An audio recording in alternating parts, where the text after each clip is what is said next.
Something seems to be missing. Oh, there it is.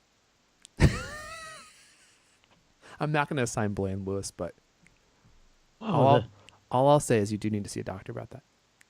It's weird. I don't even have the stream loaded. Oh. Man, the little red bar at the bottom, it went across and then across. It was almost like a heartbeat monitor thing. Sorry. Oh, my gosh. New branding. That was... YouTube is now a slightly different shade of red. Did you notice? It does appear to be a little bit brighter, doesn't it? Are you kidding me? It does look a little bit brighter to me. God. Brighter red. Probably paid a staff of $4 million to investigate. Finally came up with the exact right hex color. And at the very end of the playhead, it'll at the play bar when it reaches the very end, it has a slight gradient from like a slightly different shade of Oh, red you're to magenta. right, Gal. Why? Oh my God. It like churns to a pink color almost. Mm-hmm. Right at the very end. That's interesting. Bunch of pinkos. Oh, good. What do you know? Here comes the Slack messages. Hold on 1 second. All right. While you're doing that, shout out to Anth. We got Tomas. We got Punk in D Reblik. I don't know what that says. We got Level Remix here. We got Quorum. It's time to start the show. Oh, man. Should I bring up some of these texts that people sent us? Even though I'm on the verge of going back to our previous podcast hosts. Oh, God, really? Dude, the chapter art doesn't work. That's a big deal. Like, it really sucks.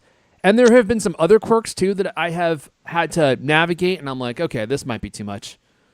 We'll see what happens. But we do got a bunch of people who messaged us, which was cool. So maybe we'll keep it just for that reason. We got Jonathan Cusick here. Pump in Drublick, No Effects album. Oh, okay. Pump in Drublick. Punk in Drublick. Punks. Sounds like something drunk people say. It sounds like you're trying to say something, but you're drunk and you can't. Sounds like Punk and Drublick. I'm in Drublick, man. What's wrong? I'm in Drublick, man. All right. Or you're trying to speak. Drive? Or you're trying to say something to your dentist. I'm in Drublick. Oh my God! They start asking you so many questions. Come on, you got. Well, you know they can understand. Nine things of cotton gauze in my mouth, and I can't answer your question right now. Shockingly, they can understand throat enunciation. Also, you don't need to ask. I'm pretty sure you know that I'm not having a good day. I'm at the dentist. I don't. Yeah. You know, they're at the dentist every day. That's I don't know if I can handle that job. Oh, dude. Well, once you see the paycheck. Too much freaking spittle and tartar flying around. I'm not a big fan of other people's tartar flying around. No. That's vile, in my opinion. All right. Yanto 3000's here with a very aggressive hola. So I think it's time to move. And we got Dipsy Doo here. Sad day. It looks like no screen on the camera bar. I don't even know what that means. Am I missing something? Looks like no screen on the camera bar. He's talking about the iPhone 17 rumor that we'll get to in the show. All right. Let's go ahead and cue up Mrs. You-Know-Who, and we'll get this thing rolling. Oh, Mrs. D. Oh, that's not Mrs. D. She's excited today. Oh, my dear. I don't know if I can take this today. I just want to say... Have a great show. Wow, Mrs. D. That's fantastic. Just great. I'll be listening while twist. I make love to El Katie. There you go, Lewis. While he's at the dentist. While he's at the dentist. That's the really bad part. He's at the dentist. Oh, my goodness. You're going to get him kicked out, Mrs. D. Maybe he's got a doppelganger. Wouldn't that be weird? I wouldn't. 2 El Canies running around. One in the dentist, one in the boudoir. In the boudoir, you say. See, Lewis feigns like he doesn't like it, but I think secretly we know that's not true. All right, let's go ahead and get this thing rolling. We got a lot of stuff to talk about. In 3, 2. Hello, and welcome to the CultCast, the best 30 plus minute Apple conversation you're going to hear all week long. I'm your host, Airfine Elias. Join me today. He's been constructing an ornate chair with poles at each corner that will make it easier for the Cult of Mac riders to hoist and carry him around San Francisco when he's running errands and just going about the town. He's the managing editor of Cult of Mac. Lewis Wallace is here. I like that idea. Sounds great. Don't forget to get it gilded with gold, it's the final touch. Also with us, he's thinking about downgrading to the original iPhone since it has all the features he could ever need. Why would anyone need more than 2 megapixels in their camera? Can't argue with that. Writer at Cult of Mac, Griffin Jones is here. Good evening. Actually, you can't downgrade to the original iPhone because AT&T shut down their 2G cellular service. You can't use the original iPhone anymore. No way. My plans were foiled again. I guess I'll just stick with my iPhone 16. 2G gone forever, huh? When did that happen? Oh, years ago. Yeah, I think I remember us maybe even talking about that. I mean, it makes sense. Who needs 2G? Although, I thought maybe they would keep it around just like for like a bare bones connection if nothing else fails, like you could connect via 2G. But I guess it probably doesn't take many resources, like just a single 56K modem on every cell tower. How much can that cost? Yeah, right. All right, everyone. Well, we got a lot of stuff to talk about today. Let's see here. We got some iPhone 17 Pro news to share. I think we probably have some of our best insights yet into what this phone is going to actually look like. Unfortunately, many of you, if not all of you, are going to be listening.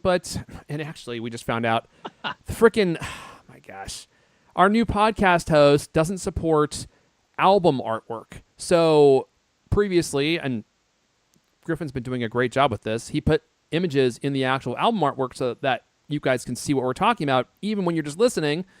And that's not working right now. So I don't know what we're going to do. Like, we may have to go back to our old host because of this. There's no way we could have known. And so we're trying to figure that out. So if you want to see what we're talking about, you can always go to watch.thecultcast.com. All of our previous episodes are there. And, you can check out read the Cult of Mac stories in the show notes. Yeah, or that. Obviously, that's another great route to go. And so I don't know what we're going to do. Or just read Cult of Mac every single day, and then you'll already be familiar with the stories when we talk to them. They probably already do that. So they probably already have in their minds what the phone's going to look like. We're just filling in the gaps here. We're going to talk more about Apple's new Wi-Fi chip and how that's going to integrate into the iPhone 17. We've got some intel on Apple's folding phone that I think that you're going to like. This is great news for me. Griffin's going to tell us about the new features and changes in iOS 18.4 Beta 1. Oh, man, there's a big list here. Holy moly, there's a lot of stuff. Lewis has got some news about Apple Intelligence coming to your older iPhones. You're going to be so excited to finally get to use Apple Intelligence. Your life's about to change. And we have new intel on the M4 MacBook Air that I think you're going to like. It's not getting Intel. It's getting an Apple Silicon chip. Well, touche. Well, we can't know until it gets released. Maybe that will be the surprise. Imagine that. Surprise. Here's the new Pentium Core 2 Duo. Oh, my goodness. Let's see. Before we dive in, I want to tell you all just quickly about our sponsor, Incogni, which I've been using and absolutely loving. Take your personal data back with Incogni. Use our link and code CultCast and get 60% off an annual plan, incogni.com/CultCast. Data brokers collect, aggregate, and sell your personal information, including names and aliases, social security numbers, login credentials, home addresses, location history, online activity, and so much more. It's a huge industry. I had no idea. Am I in browser mode? Please let it be. I am. I don't even think about doing these things anymore. They just happen. Muscle memory. This can lead to spam. It can lead to identity theft. It can lead to a loss. Well, it is a loss of your personal data, a loss of control of your personal data. And Incogni can help you with all of these things. After signing up, Incogni automatically scans data broker databases, sends removal requests on your behalf, and follows up regularly to make sure your data is actually removed. And they've got a great progress tracking dashboard, which I'm showing right now. This is mine. You can see they've already sent 415 data removal requests. 365 have been completed, and 50 are in progress. Now, I thought when they did the first wave, when I first signed up, that was going to be the bulk of it, but it's not. I mean, look how many friggin' databases are out there, and they just keep acting on my behalf and removing all my information from these databases. And I have definitely noticed a reduction in spam calls particularly. Really? So it's, oh yeah, for sure. Especially when I first activated it, because if you're getting spam calls particularly, emails are one thing. Calls, like how are these people getting your phone number? They're getting them from these data brokers. And they continuously monitor and send repeat removal requests to ensure your data remains off the market. And like I said, it removes or reduces, I should say, spam calls, emails, and decreases exposure to cyber attacks by limiting data access. Take control of your data privacy today. Visit incogni.com/cultcast. That's incogni.com/cultcast. Sign up and enjoy a 30-day money-back guarantee to ensure you're completely satisfied with the service.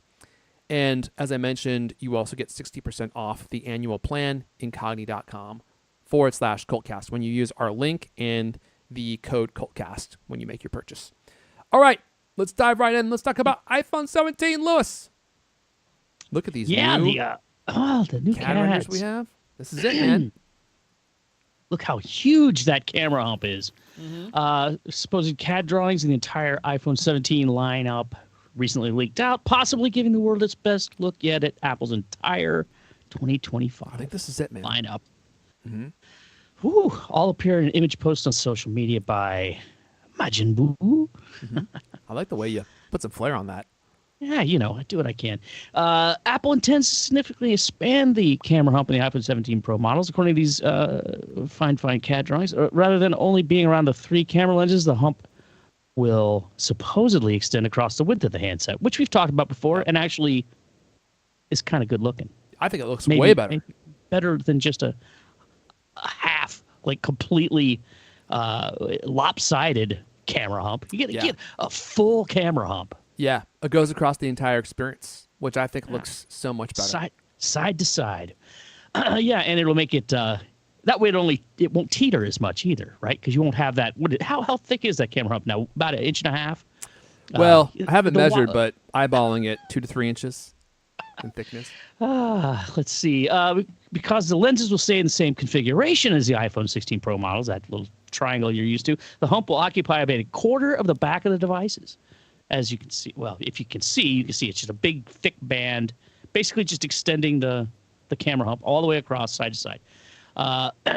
Mark Gurman, you might have heard of him. He's a reporter. Is he related to an editor now? He just got a big promotion. I did see that. Congratulations to Mark. Well deserved.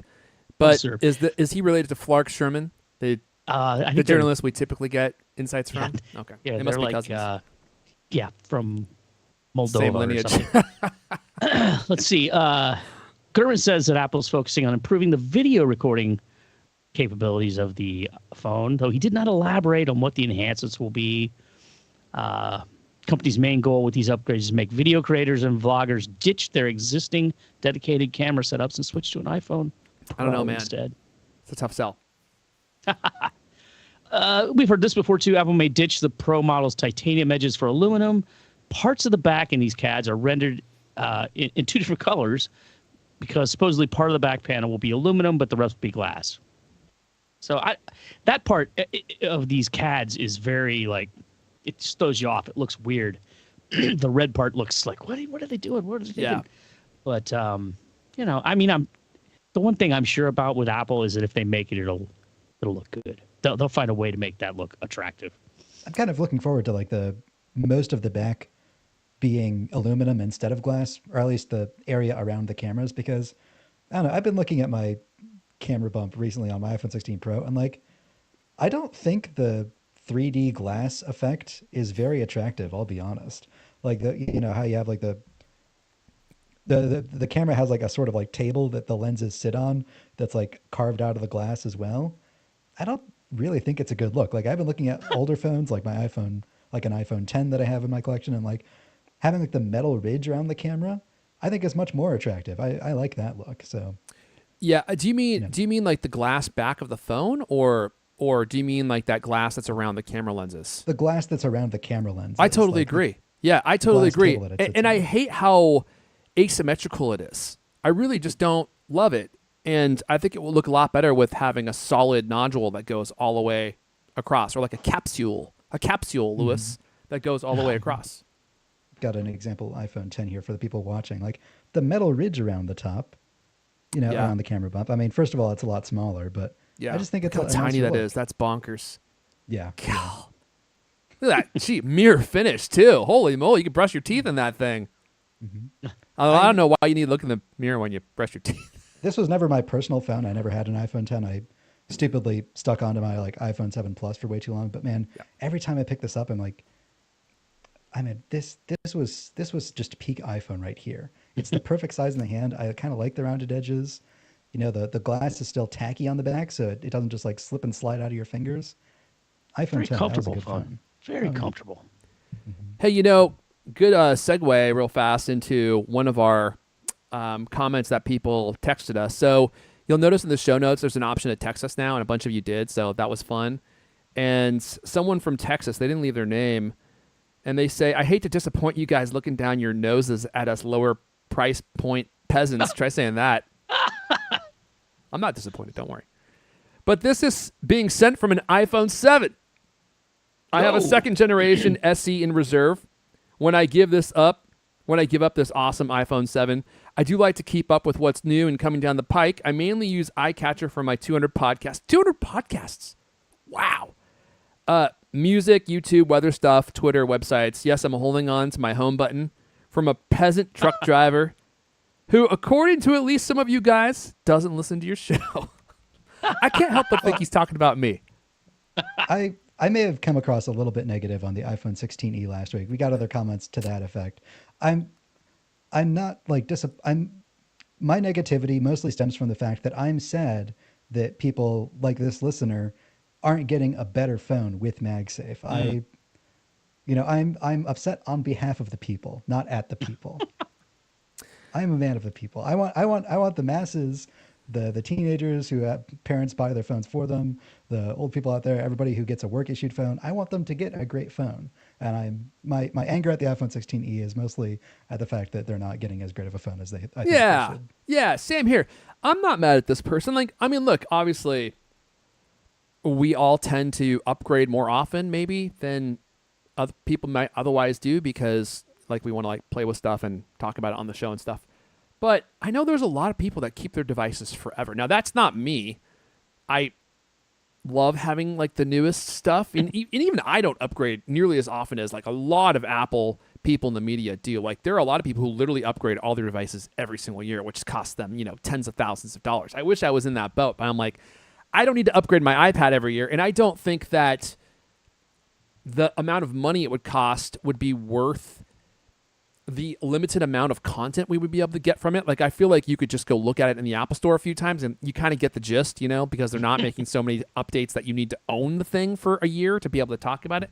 So yeah, no hate from us. I mean, look, all are welcome here, obviously. I'm just surprised because this is an Apple enthusiast podcast. And I just kind of presumed everyone listening was constantly upgrading all their stuff because that's what we're always talking about. But, if you're holding on, God bless you. Hold on to that iPhone 7, man. I'm surprised that thing still works.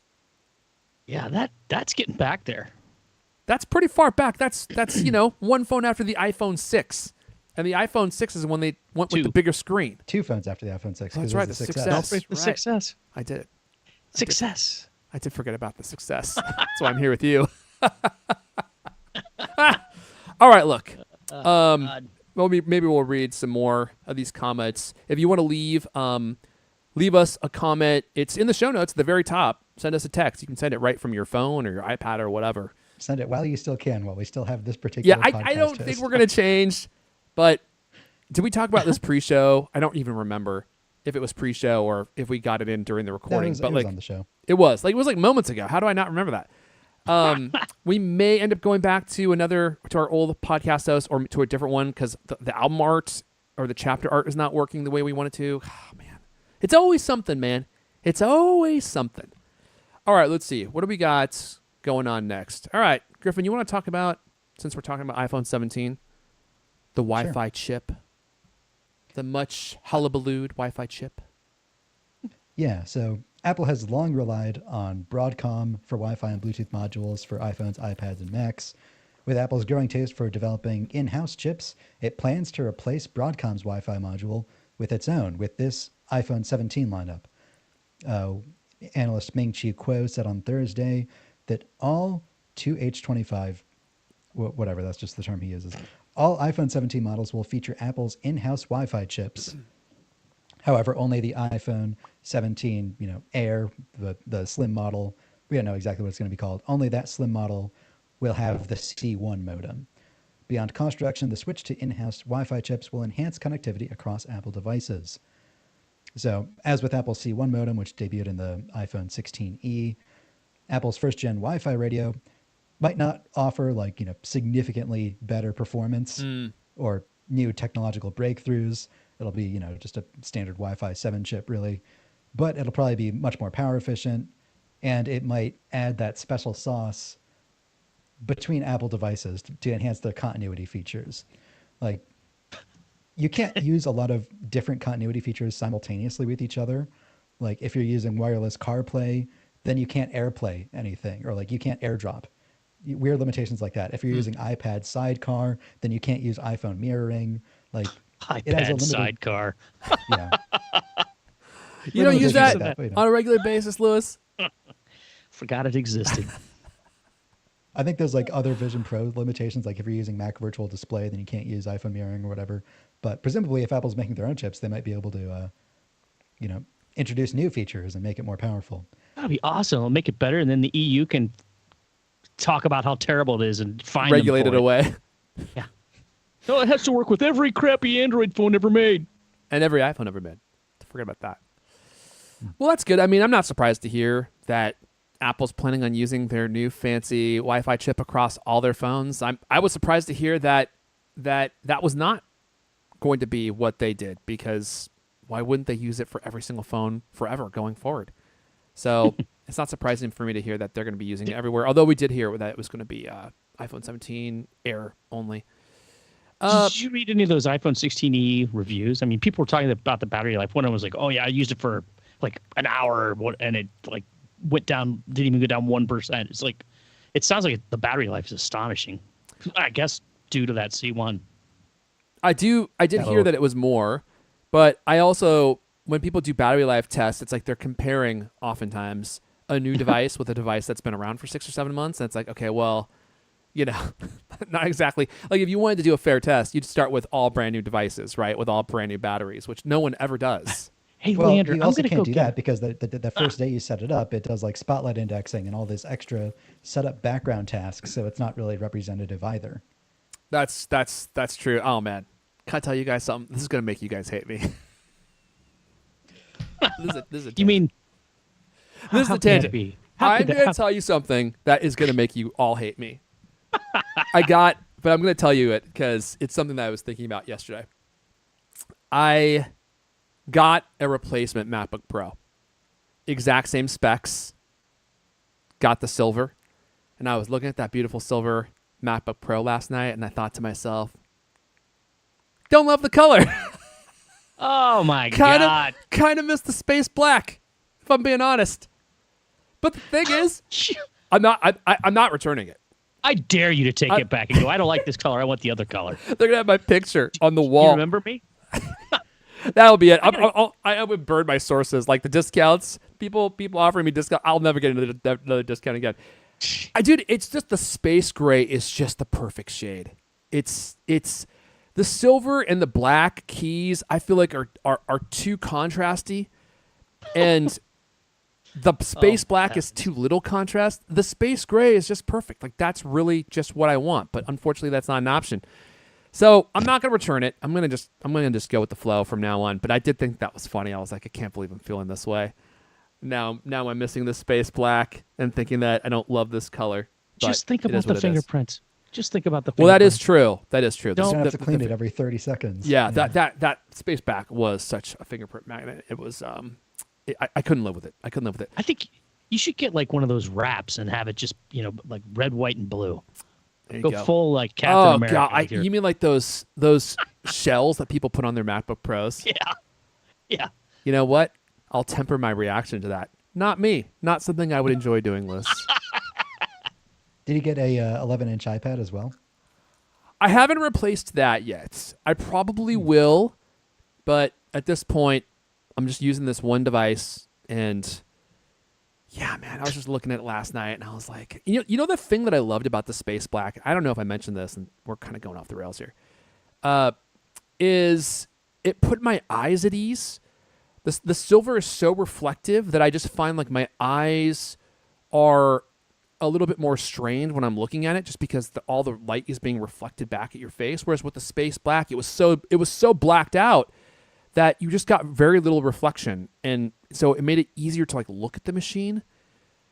But yeah, I don't know, man. I can't be pleased.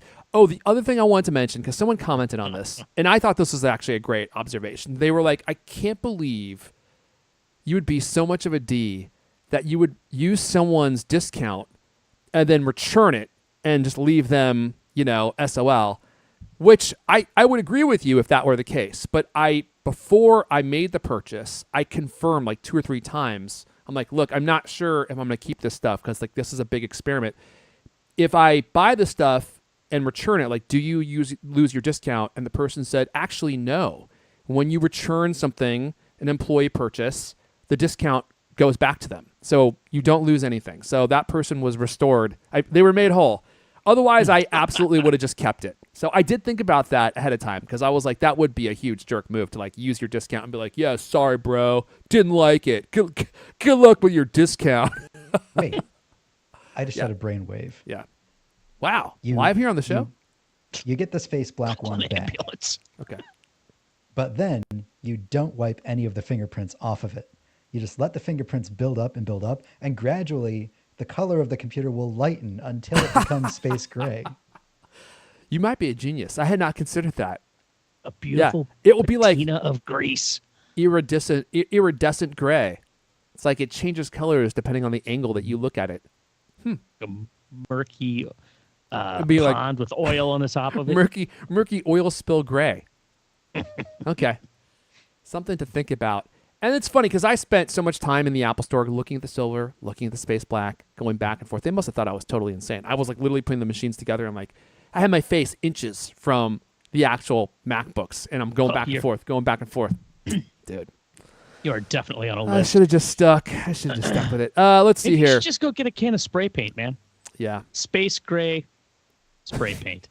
Yeah. That's a great suggestion, Lewis. I'm going to do that. They have that at Lowe's, right? Yeah. Space gray. Yeah. You can buy it on Amazon. You know what? Moving on to actual Apple news. I thought you all might enjoy this bit of news. I thought this was great news. One of the reasons why I wasn't...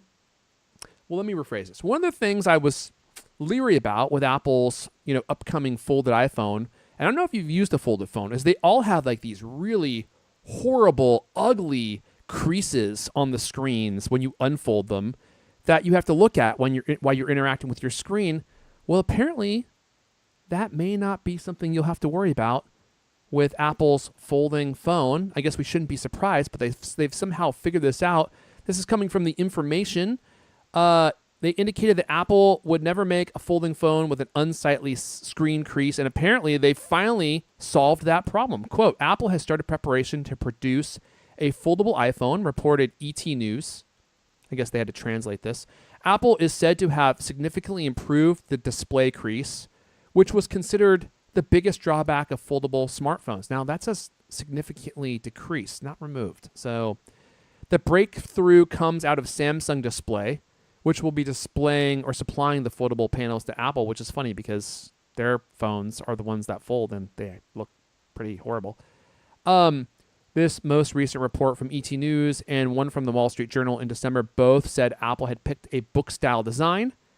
Oh, interesting. Okay, in which I always think of it being folded horizontally, not vertically, in which the folding phone opens in what is essentially a small iPad. Dude.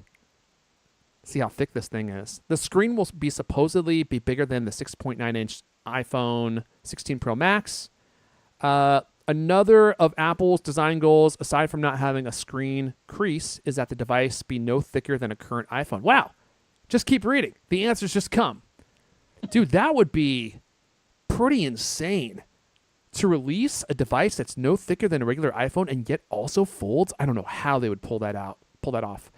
With the problem of the iPhone crease now overcome, Apple is allegedly ramping up to put the phone into production. What do you think, Lewis? I can see you starting to sweat. Is that excited perspiration? I just while you were doing this, I searched up Samsung's ultra thin glass innovation, and they have a video about it, which I'm definitely going to watch after this. How can it be glass? How can it bend? I don't get it. I'm so confused. Yeah, bending glass, man. That doesn't How break. does it work? And I mean, what is it glass on these other? I always thought it was like a plastic screen on. I think that they were all plastic. Yeah, because plastic can obviously bend easier than glass. Dude, what is this? I'm getting like, are you guys getting spam through Skype for like crypto stock? That has been happening Dude, to me. nonstop. The whole show I've been getting it. People keep. First of all, how do they know my Skype information? That's just, I guess they just spam out everyone. Got to call Incogni. There you go. I got a sick Incogni on them. I didn't tell you guys about the last step in Incogni, whereas like if the people don't respond to the letters, they send several large men out to their house or operations to solve the problem permanently. I like it. Yeah. It's called Incogni White Glove Service. You know? It's included with the plan. That's a joke, by the way. Don't sue me. Let's see here. All right. There's all your Apple hardware news. Should we move on and talk about iPhone, iOS 18.4 Beta 1? Look at all this stuff. Oh, my God. There's so many words. So much stuff in here, Griffin. Pick and choose. What's the best stuff? Okay, so Apple released the first iOS 18.4 beta. It brings many changes and Apple Intelligence features, though the revamped Siri is still missing. So I'll try and make this as quick as I can. Dude. Priority notifications. This is the feature where if you receive a series of important notifications, it gives them like a special like bright pink like palette on your lock screen to highlight them. I'm running the iOS 18.4 beta, but I haven't received any priority notifications yet. I guess I don't get anything important on my phone, but supposedly that's You're just there. not a priority to them. Yeah. Yeah. Apple Intelligence is now coming to French, German, Italian, Portuguese, Spanish, Japanese, Korean, Chinese, and additional localizations of English. Apple Intelligence is now coming to the European Union, which will go hand in hand with the additional languages that it supports. Good luck to all of you out there in Europe. iOS 18.4 Beta 1 adds a new style in Image Playground called Sketch. So this was previously available in Notes if you used their image wand thing, or if you use Image Playgrounds within the Notes app. But now you can create sketches from the Image Playground app, and I've created some images of the three of us, which I will now send. I was like, are they here in our Slack? Oh, good. Oh no! I don't know why, but oh my gosh! Oh my God! Ugh. For some reason, when you use the sketch style, first of all, it makes everybody look like a dad. Okay. So the image of me is just like a dad version of me, and it gives everybody a light blue button-down shirt. See, this is Unless why you we need the specify chapter otherwise. artwork, Griffin. Like This I is can make this the episode artwork. I'll make Okay. special Oh my episode specific. I'll bring this up. Arfon, This is you like the like image a- you see. This is like the image you would see of like a '90s reporter, Wall Street Journal. Yeah, I was like, thinking journalist. the same thing. I was know? thinking more like post office wall. Let's see if I can open these. And Griffin, Griffin, you're like cross-eyed and buck teeth. Oh my God! All They right, took like 70 IQ points off of you. I look like Me, oh my God! Okay, Oh I'm gonna my I'm gonna open these God. one at a time here. I look like a serial killer, Oh my a balding God! These are serial killer. unbelievable. Your face is so intense for no reason. I look like I'm like 65. You Let's- look like River Phoenix as Joker. Someone in the chat saying John Not River Syracuse. Phoenix. What's that guy's name? God dang it. Joaquin. Joaquin remember his Phoenix. Griffin looks like an inbred 14-year-old Yeah, it's. I mean, that doesn't even look like him. who's slightly 14 going on cross-eyed. 40. Yeah. And here we got Lewis, who looks like the guy who was trying to sell the dinosaur eggs in Jurassic Park. Just Wasn't he also Newman in the in God. Seinfeld? It makes me look Hispanic or something, doesn't it? Yeah, you do look like. Oh, look! It makes you look more Italian, I think. I mean, I got to say it's an upgrade for me, but and for the first time, an Apple Intelligence actually thinks that I have some hair on the top of my head. Every we other should- one, I look like freaking It adds hair to 98-year-old everybody. dude. Unless you're like completely bald, it adds a bit of hair to the top of your head. Why is Like, my you get a picture of gaze Steve so Jobs and it gives him, intense? like a full head of hair. Every one of those other stupid image playground things that I've ever done, even if it's a picture of me where I clearly have like almost like ridiculous amount of hair on top of it, it still makes me bald. Like complete and not bald, like old man, like fluffy on the side bald, which I'm getting there, but I mean think it's like predictive AI. matter Garbage. what It's image you all give it. garbage. Who wants any of this crap? No matter what image you give to it of anybody, it always puts them in like business level clothes and Yeah. usually a light blue color. I don't know why. Is that part of the prompt or what? But I don't know, man. It makes me look on with like. God. I mean, look at all the lines on my face. I have like an abnormal amount of wrinkling going on here. Looks like I've just been like sunbathing in New Mexico for 50 years while smoking cigarettes. God. All right. This is the worst yet. Thanks for that nightmare fuel there, Griffin. you're welcome. You're welcome. Who's in charge of this crap? What's her name? They put her in charge like a month ago. No, she's supposed to fix Siri, right? Or was she John supposed to fix Gianandrea all is in charge all of of AI, Siri? I think. Yeah. God. Anyways, Apple Intelligence is now available on the Vision Pro, so you can create lovely images like these from your face computer. I'd love to see that large and just like way more lifelike. It's kind of neat. I actually created these on my Vision Pro, and it's kind of neat how like the interface has like a little bit of 3D elements to it. Like when you're in Image Playground and you have like these like floating cloud graphics of things floating around, like those are in 3D, and that's a little neat, I suppose. I'm glad that you own the Vision Pro because I feel like you have time to actually use it. Like if I would have kept mine, I just don't think I would have the time to invest in playing around with all this stuff. And my wife was so annoyed every time I put that thing on that I don't think I could have ever worn it in the house because she just felt like it completely disconnected me from everything that was going on in the house, and then she would just have to be like the only parent. So I think it's good that like you do it because like you can just sit there in your living room, no one bothers you. No, there's no kids demanding that their teeth be brushed or their butts be wiped, at least not that I know of. And so you can just sit around and play around with these features. And eventually, I'm going to buy another one, I think. It doesn't freak the dogs out too much, right? My dog didn't No, care. not really. I kind of wish that it turned on the eyesight feature for my dogs because it makes me feel a little sad that like they can't see my eyes. I wish that it worked for them. But it doesn't do that because they're not human around them? Yeah. Really? Yeah. They're doggists. What if you dress the dog up in an outfit? Oh. What if you put a little hat on I the haven't dog? A tried little that. My dogs hate any sport kind coat. of clothes or extra stuff on them. Anyways, more features. Yeah. Especially for the Vision Pro. Apple will add a new Vision Pro app to the iPhone to control the new guest mode feature. It'll provide tips and help you download Vision OS apps and content so you can set up guest mode without using the Vision Pro itself. Neat, handy thing. That actually sounds useful. Yeah. I'm going to skip a few things here. iOS 18.4, this is a big one, will add a new food section to Apple News Plus. It'll contain stories surrounding restaurants, healthy food, and give you a bunch of recipes from all over the internet. You know, you ever go to like a recipe website online and you have to skip past every author's life story? What is bacon? Yeah, exactly. The history of you bacon. I've looked through this and like the recipes are pretty neat. It has like, you know, really clean cut recipes, like all the ingredients, all the instructions, great pictures. And it kind of has like this special mode you can enter as you're cooking. That's like the lyrics view on Apple Music where it'll like go step by step and tell you to like, you know, oh, do this, now do this, now do that.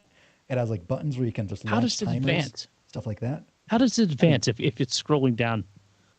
Well, you scroll it yourself when You you're have to- done with oh. each step, but Too bad you can't do that with your eyes rather than your, greasy fingers. possibly, yeah, that is a down. Maybe this will be coming to the Vision Pro too, and it'll be integrated that way. I'm excited about this thing. I love the New York Times, what's it called? NYT cooking app. Yeah. How does it compare to that? You ever use I that? haven't used the NYT cooking app. It's just good because it's not a bunch of garbage. Like every website destroyed by SEO, crappy writing, and the New York Times. It's great. They deliver great recipes, very great. It's like the Apple News app in that it's nicely designed and not cluttered with ads, and just like built the way that the app ought to be built, right? Because somebody actually paid for it rather than ads paying for it.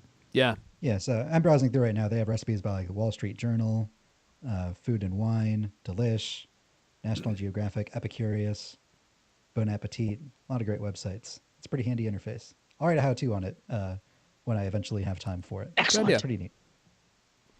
All right. What else, Griffin? So we can call it there. 18.4 coming in April. Coming in April. I think I just downloaded it today. So coming to my You're back iPhone. on the beta track. I thought you. An hour.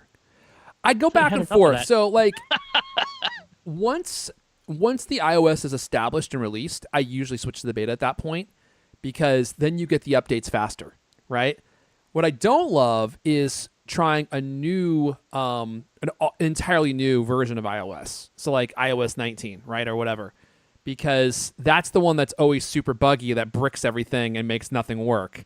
Like once it's released, then I'm like, oh, now it's totally time to do the beta because it's safe. Like they're not going to release, they usually don't release features that break anything. It's always repairs at that point or features that you get first. So I do like that. All right. I still have that 1,000-yard serial killer stare from my image seared into my brain. Gosh, it's just sitting there staring at me in Slack. I can barely look at it. It's so creepy. Let's see here. Lewis, do you want to talk about a new feature? Since we're talking about new features, Lewis, a new feature coming to everyone else's, well, people who didn't upgrade to the iPhone 16. Yeah, They got some love coming their way. This is actually kind of nice. If you remember when the 16E came out, it's like, oh, it doesn't have a camera button, or I'm sorry, excuse me, camera control. Yeah. And I was like, well, how's it going to have, visual intelligence? Well, they just moved it to the action button, right? And that's like, well, why can't iPhone 15 Pro have it? It has an action button and no camera. Well, they're moving it there. So it's coming in the near future. Realistically, as I think Ed wrote, I don't know who wrote this for us, but realistically, there's no reason why the artificial intelligence feature shouldn't have been added to Apple's 2023 models of the debut of iOS 18.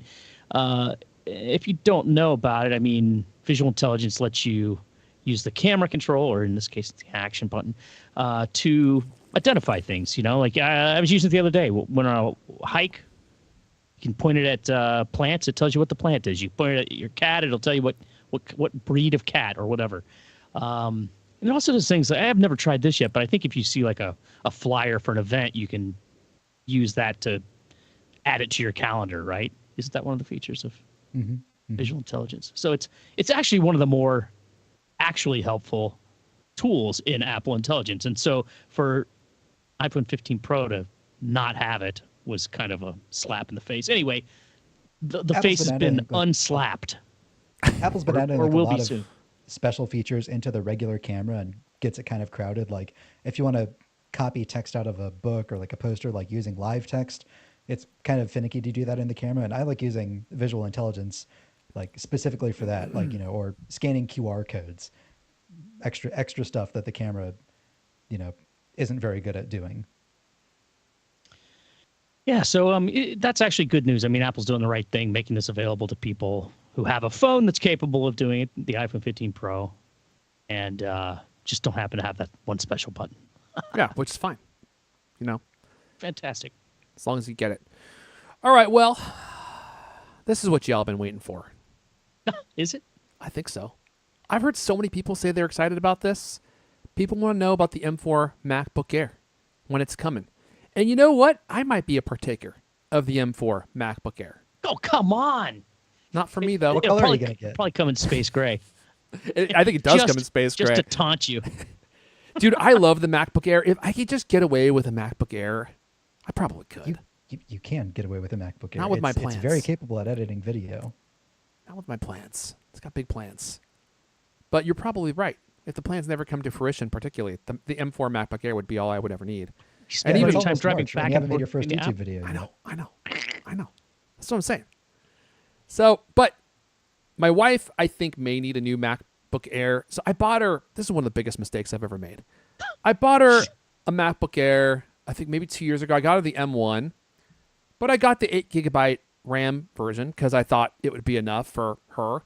It was the base model, 256 gigs of storage, 8 GB of RAM. Nothing but hassles with that thing. She's like talking to me the other day. She's like, "Can you try to clear some space on my Mac? I keep running out of space. I keep getting error messages." I mean, what a sad, pathetic machine. Wow. I mean, shame on Apple for releasing something that is not even appropriate for base level users. Truly. It should never have been sold, or at least it should not have been sold for as long as it was. I mean, she's getting error messages. All she does is use like Google Docs, Error messages about what? that she's out of RAM. And now she's running out of storage. And so like there's not enough like page disk space and like all sorts of weird stuff. And now we're having to like constantly move content off of her machine and delete stuff. And am I being too harsh? I mean, who is this machine designed for? If not for someone who's not a power user and uses mostly Google Docs and just does some like light editing, like Word doc editing and stuff every once in a while. Who's this machine made for? I don't know. And so now I'm thinking, okay, well, how much time do I want to spend constantly offloading content off her machine, right? So, and the other big problem is that there's no way to control how much storage space the Photos app takes. I mean, it's one of those, magical Apple features that quote unquote just works, but you can't define how much space you want it to take up. If I were a product manager on the Apple team, the Photos team, that would be that would be at the top of my backlog. It's like, dude, we need to add a limit to this so people can say how much space they want it to take, because otherwise it just takes up a ton of space. And so, and there's no way to clear photos from iCloud off your device. The only way to do it that I know of is to actually wipe your device. Even if you log out of iCloud Photos on your device, it still won't delete photos from your device. Like the stuff that You can just delete the photo library that's in your home folder /pictures. Well, I guess that might work actually, but you got to make The photo sure library file, yeah. that you sign out of iCloud Photos first. Otherwise, that's going to delete stuff from your iCloud photo library. That's actually a good suggestion. I should try that and see if that actually fixes it. Because if you do that, you sign out of iCloud, delete the file, and then you sign back into iCloud, it will only download a small selection of photos. Because I think what happens is as you use your Mac to upload photos to iCloud, the things that you put onto your Mac, like the photos, the videos, they just stay on your Mac. And I don't know that those actually ever get deleted. It seems like they don't. Anyway, so now I'm sitting here thinking, okay, she's getting all these error messages. She keeps running out of space. It's maybe time to upgrade. Well, I don't want to get her an M2 MacBook Air, right? Or an M3. So it's probably good to wait. Well, here you go, my friends. Rumors that the M4, is that enough preamble for you? Rumors that the M4 MacBook Air will launch in early 2025. Well, they better hurry up. Early is almost over. Have been circulating for a few months. Inventory of existing M3 MacBook Airs is running low in retail channels. Bloomberg's Flark Sherman, we all know him. We all love him. Now editor-in-chief, soon to be, owner of Bloomberg. He is reporting in his latest newsletter that Apple has started preparing its marketing, sales, and retail teams for the debut. Let's see here. Like the iPhone 16e, Apple will likely just announce this via a press release, and the M4 line of MacBook Airs probably not going to have any flashy whiz-bang features. It's going to just be a refresh with a spec bump, but what a spec bump, right? Going to be a big spec bump.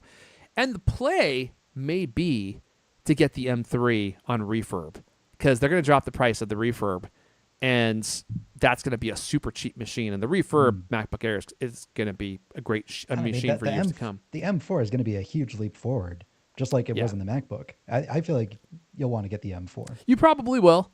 But the one thing you definitely got to get is 16 gigs of RAM. Just do not go with 8. It is abysmally bad. And even for, quote unquote regular users, it seems to not be enough. And They all come with 16 gigs of RAM now, except for the yeah, but they have Walmart refurb. M1. Yeah, but they have refurbs that still have the 8 gigs. Mm-hmm. So I would definitely not leave those to the uninformed. You're listening to this program. You know better, right? You know that it's not gonna do what you need it to do, and it's not gonna have the longevity. I wish I would have just spent the money, but I had never owned an 8 gigabyte MacBook Air. I don't think before this. I don't know if I have or I don't think that I did, and I can't believe how many problems we're having. It's just nonstop error messages. So, and you may not notice it when you have a ton of hard disk space available, but once you start running low, that's when you really start having issues because it runs out of hard disk space to offload RAM, and then you get errors galore, which is also going to be the name of the new 007 movie. Man, speaking of the new 007 movie, did you guys hear that Amazon got all rights to 007? And then Jeff Bezos, taking inspiration from Elon Musk, went on Twitter and was like, "Who's the next 007 be? Who do you guys think that people were picking?" Was it you? I was in the mix. I was one of the suggestions by me. I don't know if I could pull off 007. I don't know if I've got the 007 energy. I do like to kick indoors and drink martinis, but I think you got to be buffer and maybe more suave. Come on, no guesses? And also English, which you are not. Idris Elba. He was one of the picks. I think he'd be a great pick. There's someone that People you're have been saying missing. that for a long time. You know who I'd like to see? Yeah. Peter Capaldi. He'd be fantastic. Peter Capaldi. Doctor Who? Yes. Not just any Doctor Who. but the Whichever best one. doctor. I don't even know who Which that one was- Peter Capaldi. Oh, he's fantastic. One of the finest actors. Oh, alive right now. you know what? He's got a 007 look to him. Mm-hmm. Yeah. Okay, so he's like one of the older. He Doctor almost Who's. certainly would not accept the role because No. he quit Doctor Who after 3 seasons because it was too physically straining for him. So I can't imagine Okay. him. Oh doing my it, but, God, he would Doctor be Who great. was too straining? Oh, too much of a strain? Yeah, Yeah, I there's don't a think he's lot. going to be up for. You do a lot of running on Doctor Who. Do you? Okay. Let's see. So who else is on the list? Oh man, I'm spacing out on his name. I'm trying to pull this up. Oh yeah, Henry Cavill. Henry Cavill. He's my pick, man. I think he just makes way too much sense. Actually, I would be happy with him. Henry Cavill played Superman and has also been in all sorts of other roles. The Witcher. I think. How about Matthew Barry? Dude, that actually could work. That could actually work. Matthew Barry, even though he's probably about 300 and a quarter pounds, he's got the aura for it, man. He's got the 007 energy. If they ever wanted to make like a 007 spoof series, I mean, he's your guy. He's your guy. By the way, before we wrap up here, I just want to say someone in the chat said something that I think might be one of the most true things that has ever been spoken in the chat. Bon, I don't know if he's still here. The Leftovers is the most amazing show that virtually no one has seen. I think that's true. I haven't met very many people that have seen it, but it is one of the best shows I have ever seen. And I was thinking like maybe it was just me, but then Griffin saw it and Griffin agreed. And a lot of people in the Cult Club, if you're a paid member at support.thecultcast.com, they've been watching it, and like we've convinced a lot of people to watch this show, and they go in the Discord and they're like, "Man, that was one of the best shows ever." Like we've been talking about it. The Cult Club at this point is really just an unofficial The Leftovers fan Discord. That's right. That's all we talk about in there. Yeah, one of the best show endings that I've ever seen. It just had one of like the most cathartic show endings that has been on like any television or anything. And I just can't believe that they were able to pull it off the way that they did. And dude, so many great cameos. I don't want to spoil anything, but like especially like in season 3, there is a cameo by a person who used to be on a popular show in, I think, maybe the late 80s, early 90s. I don't know if this dude's been in anything since then. But all of a sudden, he's like in this show in like this really great role as, well, I don't want to give anything away. Anyway, should we go ahead and wrap it up there? I think maybe. That's it, my friends. That's all the CultCast we have for you guys this week. But you know what? The fun continues, as D. Griffin Jones eloquently put it in the Cult Club. Support.cultcast.com. Support.cultcast.com. I don't think anyone's been kicked out since we made that change. Has anyone been kicked out? No. So, we may have actually fixed it. Or cult of 9to5macrumors.com. And of course, you can also send us a text, which we'll be reading some of your texts going forward on future shows, as long as we don't abandon our current web host or podcast host, which we have no immediate plans to do. We'll see how this goes. But the chapter art being missing is a huge slap in the face. Let's see here. This has been the CultCast, the best 30-plus minute Apple conversation you're going to hear all week long. New episodes of the CultCast come out every Thursday night. Well, thank everyone for listening. I went up like an inch when I said that. Fucks the bud. The old buns on that one really hit that note. Well, thank everyone for listening and bringing it out live. And we'll see you guys next time. Is that TMI, Griffin? Oh, man. R.I.P. Gene Hackman. That could be a whole CultCast off topic. Colin Firth. Oh, no, thank you. I don't think we can do Colin Firth for 007. No. Hugh Grant. I don't think Hugh Grant can pull it off. Leander Caney. I think Leander Caney actually could pull it off, to be honest with you. Maybe they could have cast him as Q. I got this new pen. You won't believe it. It's amazing. All right, everyone. I'm hurtling towards the end stream button as we speak. Have a good weekend.